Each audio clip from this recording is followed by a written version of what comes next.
Hi and welcome to Travels with Travis. My name is Travis and I am traveling the world with my wife, one destination at a time. Hi guys, Travis here and welcome to Tucson, Arizona. So as the video title says, I just moved, me, my wife, and our 9-month-old son, we just moved to Tucson, Arizona. Of course, I found it fitting that we'd be hanging out by the world's most recognizable cactus, the saguaro cactus. Of course, very slow growing, but also very big and prominent across the whole Tucsonian landscape, easy to notice. Just want to talk about a couple things about our move, why we moved, and some things about the area. One of the big reasons we moved is because there is tons to do in Tucson. It's actually funny when you talk to some of the locals, they're kind of like, nah, there's more to do in Phoenix. And I understand Phoenix is a much bigger city, but in my opinion, Tucson has just quite a lot. Of course, you have a lot of outdoors here. You have Mount Lemmon, you have Sabino Canyon, the national park. There is a whole biking trail that goes all through Tucson. There's definitely lots of outdoor opportunities if that's what you're interested in. Mount Lemmon, which is behind me, I'll pan a quick shot of that. Mount Lemmon goes up to 9,000 feet, so you can escape the Sonoran Desert heat in the summer, go up there camping, hiking, go up to the little town called Summer Haven, get a giant cookie at the cookie cabin, and it's generally 20 to 30 degrees cooler up there, and it's less than an hour drive, which is really nice. Now, Tucson has the World Gastronomy Award for its food. Only city in the U.S. apparently to have this award, so a lot of good food here. One of my favorites that I've had so far is a place called Say's Kitchen. It apparently is a local's favorite. I will do a video on it in the future, but man, it was amazing. Loved it. Anthony's Diner was another one. It is a classic 50s diner. I went there just a few days ago and they had Marilyn Monroe singing and they had Sandra Dee from Grease singing, and it is just so much fun. The neon lights outside and the classic cars. He does car shows. They're connected to the Gaslight Theater, which does all kinds of shows, which is awesome.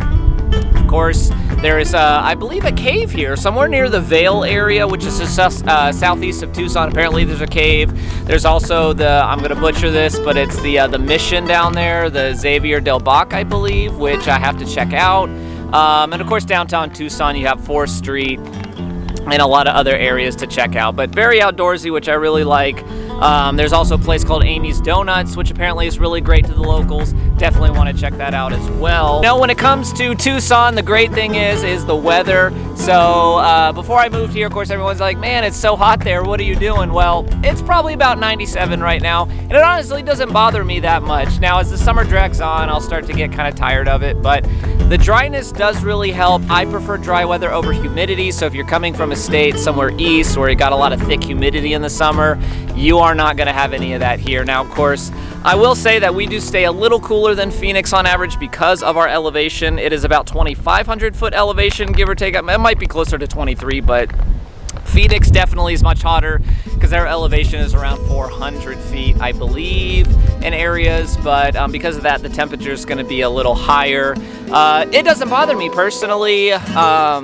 It doesn't bother me in the least bit. So, you know, people say, oh, it's so hot here. Yes, it will get hot. There will be times when by, 9 o'clock, it's already in the 90-degree range.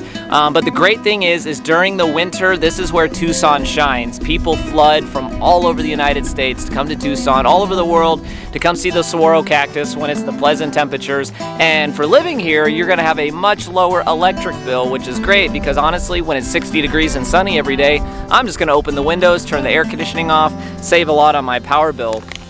Now, the area we currently live in is called the Catalina Foothills, and this is something I did a lot of research on before we came here, where to live in Tucson, and we did come visit.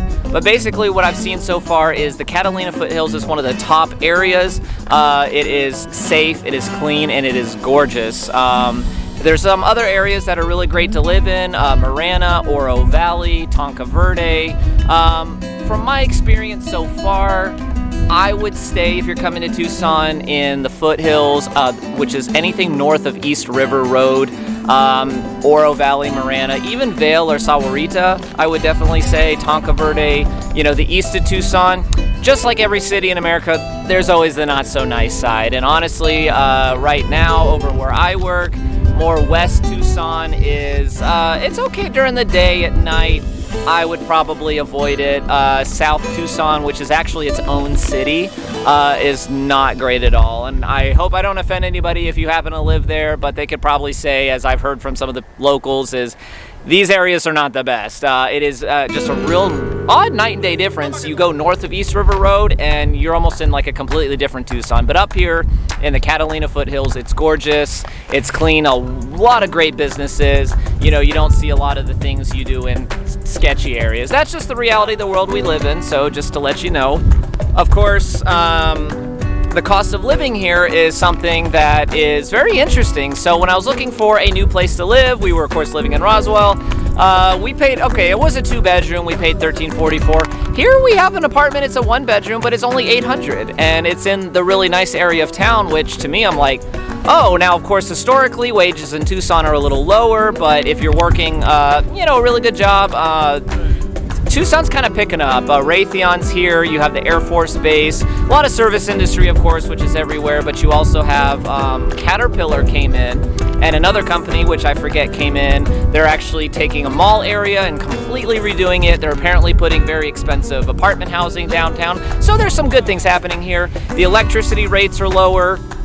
To me, the rent's lower. Some people here actually disagree, but just in my mind, it's lower. And the only thing that is a little higher is the gas prices. It is closer to $4. I came from southeast New Mexico and it was around $3.20 when we left. So it is a little bit more for gas, but honestly, in this area is very beautiful.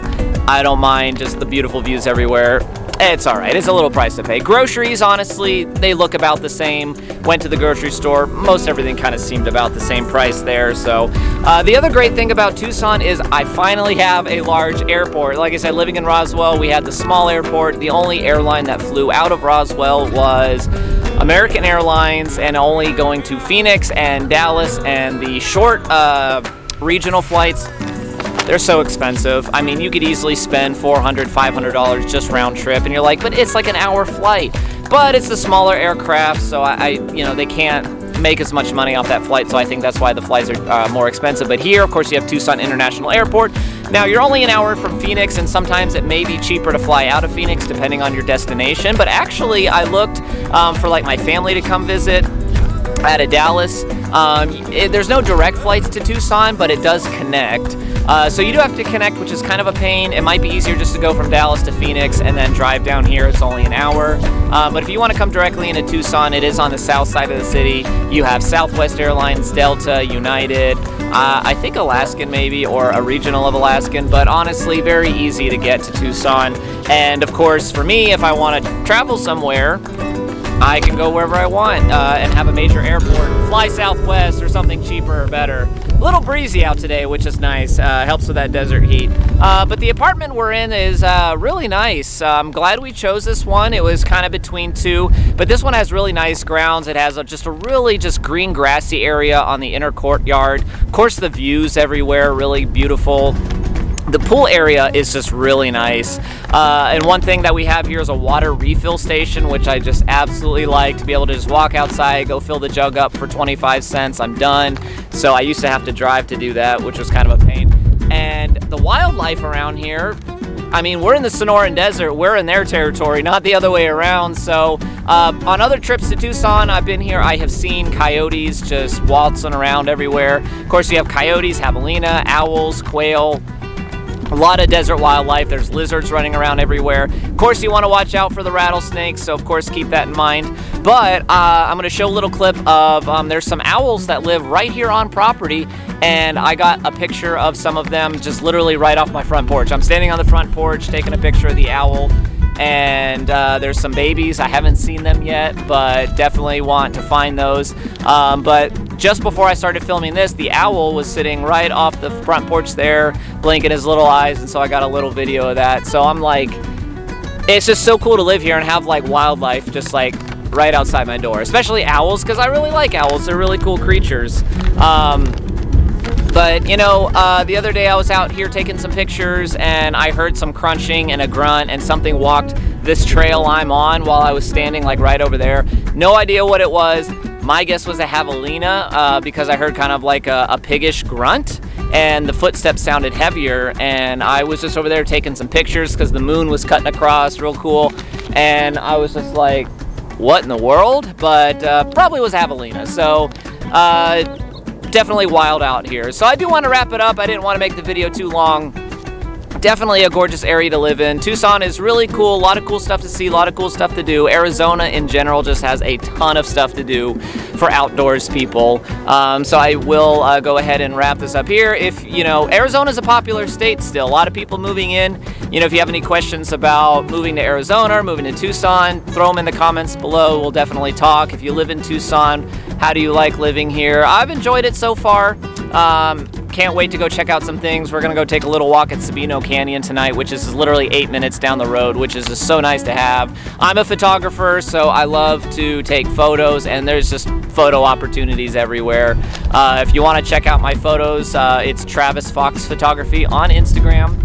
And you can follow me there. But yeah, you know, if you have any questions about Tucson, I can definitely let you know if I have any answers to them. But so far, it's been a great city. The old Pueblo still hits, and I will definitely make a lot more videos about living here and some of the things to check out. So tune in if you want to check those out in the future. But I appreciate it, guys, and we'll see you later.